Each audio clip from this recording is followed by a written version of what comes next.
MKTV ప్రేక్షకులకు నమస్కారం. శ్రీమాత్రే నమః, శ్రీ గురుభ్యో నమః. ఈ సంవత్సరం వచ్చేటువంటి ముక్కోటి ఏకాదశి ఎప్పుడు అనేటువంటిది చాలామంది చర్చలోకి తీసుకొని వస్తున్నారు. వాస్తవంగా ముక్కోటి ఏకాదశి 30 డిసెంబర్ 2025వ తారీఖు. చాలామంది 31వ తారీఖు అని అనుకుంటూ ఉన్నారు. ఎందుకు అంటే 30వ తారీఖు సూర్యోదయం ప్రారంభమైనటువంటి కొన్ని గడియల తర్వాతకి ఈ యొక్క ఏకాదశి అనేటువంటిది ప్రారంభమైంది. అది 31వ తారీఖు సూర్యోదయం తర్వాతి కాలంలో కూడా ఉన్న కారణం చేత చాలామంది 31వ తారీఖు సూర్యోదయానికి ఉంది కాబట్టి అది 31వ తారీఖు అని అంటూ ఉన్నారు.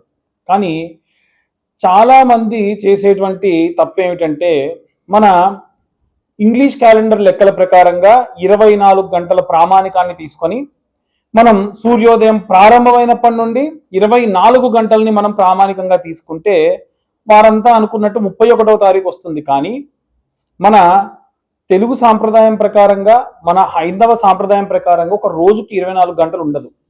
ఒక్కోసారి కొన్ని నిమిషములు కొన్ని సెకండ్లు తగ్గుతుంది. దాని ప్రకారంగా ముక్కోటి ఏకాదశి ఖచ్చితంగా 30వ తారీఖు మాత్రమే. కాబట్టి ఎట్టి పరిస్థితుల్లో 31వ తారీఖు కాదు. దీని గురించి ఎటువంటి సంశయం కూడా వద్దు. ధర్మపురి క్షేత్రం లాంటి, అలాగే యాదగిరి నరసింహస్వామి యొక్క క్షేత్రంలో, అలాగే తిరుమల క్షేత్రంలో కూడా ముక్కోటి ఏకాదశి 30వ తారీఖు జరుపుకుంటూ ఉన్నారు. మనం అందరం కూడా అదే రోజున ముక్కోటి ఏకాదశి జరుపుకున్నాం. ఏకాదశి, ముక్కోటి ఏకాదశి అని చాలామంది అంటూ ఉంటారు. అసలు ఏకాదశికి ఉన్నటువంటి ప్రత్యేకత ఏమిటి? ఈ ముక్కోటి ఏకాదశికి ఉన్నటువంటి ప్రత్యేకత ఏమిటి? పద్మపురాణం ప్రకారంగా ఒక చిన్న వృత్తాంతం ఉంది. ఇది తెలుసుకుంటే మనం ఎందుకు ఏకాదశి రోజు ఉపవాసం చేయాలి అనేటువంటి విశేషమైనటువంటి విషయాన్ని మనం తెలుసుకోవచ్చు. వాస్తవంగా పద్మపురాణం ప్రకారంగా ఒకసారి విష్ణుమూర్తి ఆవిర్భావమైన తర్వాతకి విష్ణుమూర్తి నుండి ముర అనేటువంటి ఒక రాక్షసుడు ఉద్భవించాడట.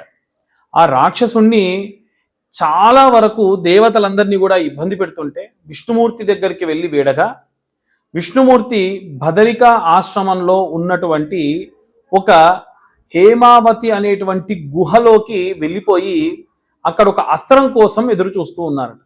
అదే సమయంలో ముర అనేటువంటి రాక్షసుడికి విషయం తెలిసి స్వామివారిని ఏదో రకంగా మభ్యపెట్టో, ఇబ్బంది పెట్టో, ఇంకేదన్నా చేద్దామని ఆ యొక్క గుహలోకి ప్రవేశించి స్వామివారి మీదికి దండెత్తినప్పుడు ఒక విశేషమైనటువంటి శక్తి వచ్చి ఆ ముర అనేటువంటి రాక్షసుని సంహరించి బూడిద చేసింది.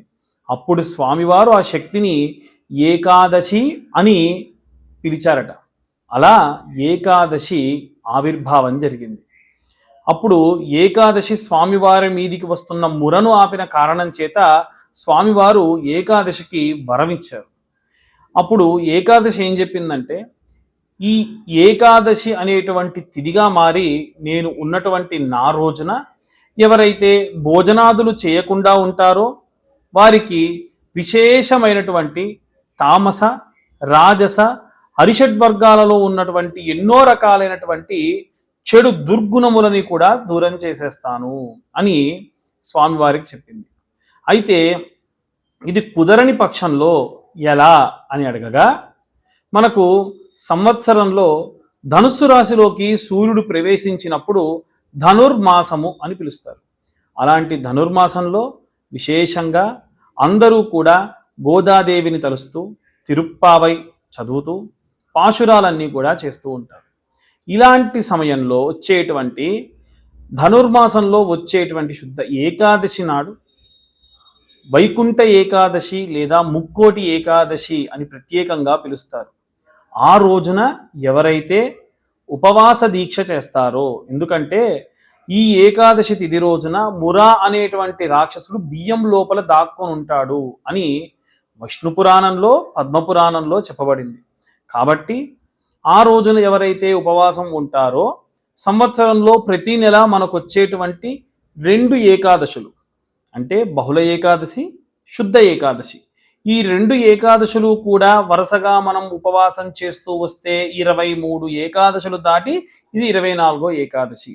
కేవలం వైకుంఠ ముక్కోటి ఏకాదశి రోజు గనక ఎవరైతే ఉపవాస దీక్ష చేస్తారో, కేవలం ఆ రోజు ఉపవాస దీక్ష చేసిన మాత్రం చేత వారికి 23 ఉపవాస దీక్షలు చేసినటువంటి ఫలితాన్ని ఖాతాలో వేసేస్తారు. అలా విశేషంగా మనలో ఉన్నటువంటి తామస, రాజస, అరిషడ్ వర్గాలన్నింటినీ కూడా జయించి విశేషమైనటువంటి వైకుంఠ ప్రాప్తి కలుగుతుంది అని విష్ణు పురాణంలో, పద్మపురాణంలో స్వామివారు చెప్పడం జరిగింది. కాబట్టి ఎవరైతే ఈ యొక్క వైకుంఠ ఏకాదశి రోజు విశేషంగా ఉపవాస దీక్షలు చేసిన, యాగములు చేసిన, స్వామివారి విష్ణు సహస్రనామ సంకీర్తన చేసిన, స్వామివారి యొక్క నామములను గానంగా చేసిన, ఆ వెంకటేశుని గోవింద నామాలు చదివిన, లలితా సహస్ర నామాలు చదివిన, స్వామివారికి ఇంకా మనకు ఎంత వీలైతే అంత స్వామివారి అందే ఉండి మన యొక్క సమయాన్ని కేటాయించిన మాత్రం చేత వారికి సంపూర్ణమైనటువంటి వైకుంఠ ప్రాప్తి కలుగుతుంది. కాబట్టి మనమందరం కూడా ఈ యొక్క ముక్కోటి ఏకాదశిని విశేషంగా జరుపుకుందాం.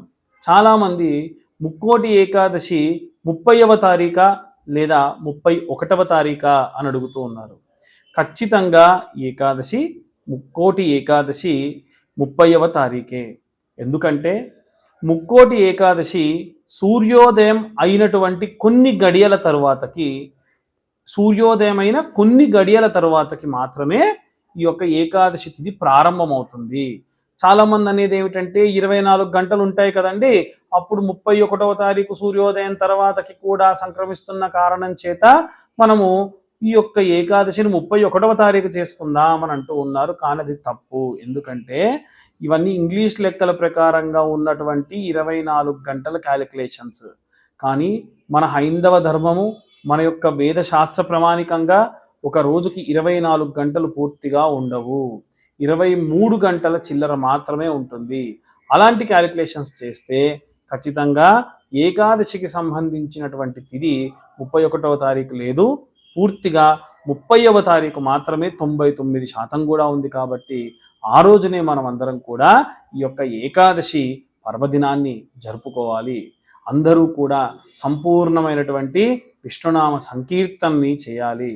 కాబట్టి ఈ యొక్క ముక్కోటి ఏకాదశికి సంబంధించి చాలామంది ఏమిటంటే ఎక్కడ యాగములు జరిగినా, ఎక్కడ పూజలు జరిగినా విశేషంగా పాల్గొనేటందుకు ప్రయత్నిస్తూ ఉంటారు.